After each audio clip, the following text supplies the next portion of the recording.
माने ऑफिसर अवहेला जो आज ये परिस्थिति उपजी पानी केनाल पानी नथिबा जोगु पीवा पानी भी हमर कोर पानी होची ना ट्यूबवेल पानी टोटल पानी ट्यूबवेल गुडा को पानी सुखी गलानी सब कोर पानी सुखी गला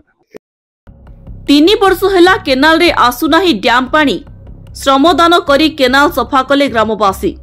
कोरापुट जिला दशमंतपुर ब्लॉक सदर महकुमा स्थित बाणुआगुड़ा और हाटपदा बस्ती बासिंदा श्रमदान करी केनाल सफा करिथिबा देखिबाकु मिलिछि। दीर्घ 3 वर्ष हैला उपर गौड़ कंटा गाँ निकटरे थिबा डैम पानी गाँ को आसु नाही। वर्षा दिने आवर्जना और माटी पड़ी केनाल पोती होई जाइछि। एहार मरामती करा न जाउथिबारु केनाल रे पानी आसु नाही बोली धनु विषय कृपा सिंधु बाणुआ वार्ड मेंबर पूर्ण नाचिका मनोहर कुमार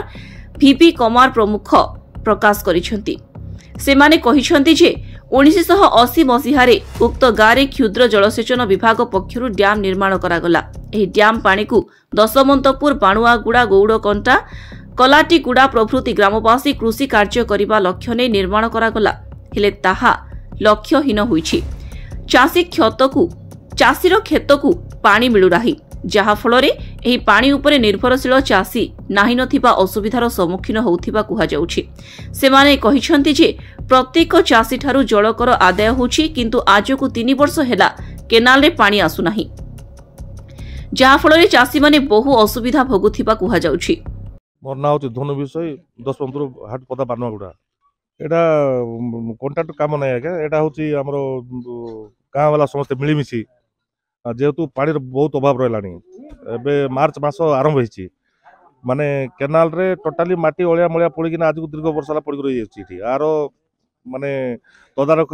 कौन ऑफिसर करूना माने एमआई डिविजन को बारंबार आम लिखित अभियोग कलुनी कलेक्टर को ग्रीवेंस रे भी से जनइलु जनइला भी किसी सुफल मिलूना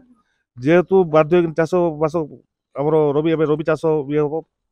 पानी मोटे पानी नहीं ये पानी केनाल पानी नथिबा जोगु पीवा पानी भी हमर कोर पानी होची ना ट्यूबवेल पानी टोटल पानी ट्यूबवेल गुडा को पानी सुखी गलानी सब कोर पानी सुखी गला ए पानी रे तो बहुत आगु बहुत माने देखंतु हमर गौड़ कंटा ठारी गोटे एमआई डिविजन रो गोटे डैम अछि से डैम टा दुईटा केनाल अछि गोटे दशमंतपुर लाइन टा गोटे बानागुड़ा लाइन टा ए बानागुड़ा गौड़ कंटा दुडी जला जाय ए माने पानी रे निर्भर करथंती चाष बास आराम चलतिला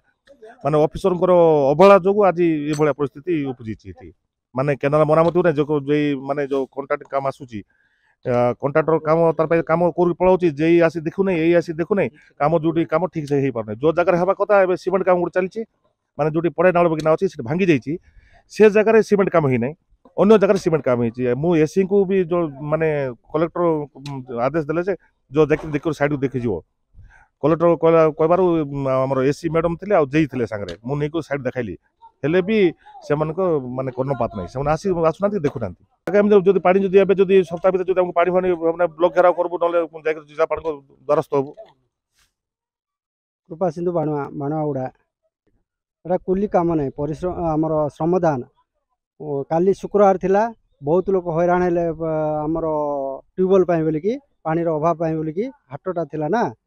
आ केनालटा सब बेले चल था ट्यूबवेल कूओ सब गाँव पानी सफिसीयंट होता से बोलिकी आज शनिवार आम सब साई पड़िशा बाहरलु केनाल रे परिश्रम श्रमदान करिकी पानी नेबार व्यवस्था कर हाँ ग्रीवेंस थिला सब कलेक्टर को आम लेटर करूँ एप्लिकेशन देलु आखापाखि 50-60 एकर जलकर बंधा चलती किंतु 2-3 वर्ष है टोटाली काम होने कि पानी आसुनी हाँ जलकर नौ सरकार आ छाड़ कि पानी आसु न आसु तांकर कौन जाए आसे कंप्लेन कले से माने गुरुत्व नौ ना आम ब्लॉक घेराव करूँ आ कौन कर उपाय किसी ना बहुत हैरान मोर ना पूर्ण नाचिका बाणुआगुड़ा वार्ड सभ्य एटा पैसा सेमती किसी ना आम गाँ लोक बाहर किना नाल सफा करूँ देखो पाखापाखि बाणुआगुड़ा डुडी छला आमर कहवा गले कंटा गाँ सब उपकृत होता कहीं पानी तो आसुना पाखापाखि 3 वर्ष हो गला ग्रीवेंस भी मुझे जनइली ब्लॉक को भी जनइली एवं जाक भी किसी भी आमको माने कही ना बुझल काम चलती तो बोल कहले खाली किछि वर्ष पूर्वे केनाल रे पानी आसुथिला एही समय चाषी माने आलू पियाज टमाटो कोबी भेंडी बाइगण भली ପନିପରିବା ଚାଷ ସମେତ ଧାନ ଚାଷ କରିପାରୁଥିଲେ। ବର୍ତ୍ତମାନ କେନାଲରେ ପାଣି ନଥିବାରୁ ଚାଷୀ ସମସ୍ୟା ଭୋଗୁଛନ୍ତି। କେବଳ ସେତିକି ନୁହେଁ, ଏହି କେନାଲ ପାଣି ଆସୁଥିବା ବେଳେ ଏହି କେନାଲରେ ପାଣି ଆସୁଥିବା ସମୟରେ ନଳକୂଅମାନଙ୍କରେ ବର୍ଷ ତମାମ ପାଣି ରହୁଥିଲା। ଏବେ କେନାଲ ପାଣି ବନ୍ଦ ହେବାରୁ କୂଅ ଓ ନଳକୂପ ପାଣିଗୁଡ଼ିକ ଶୁଖିଗଲାଣି।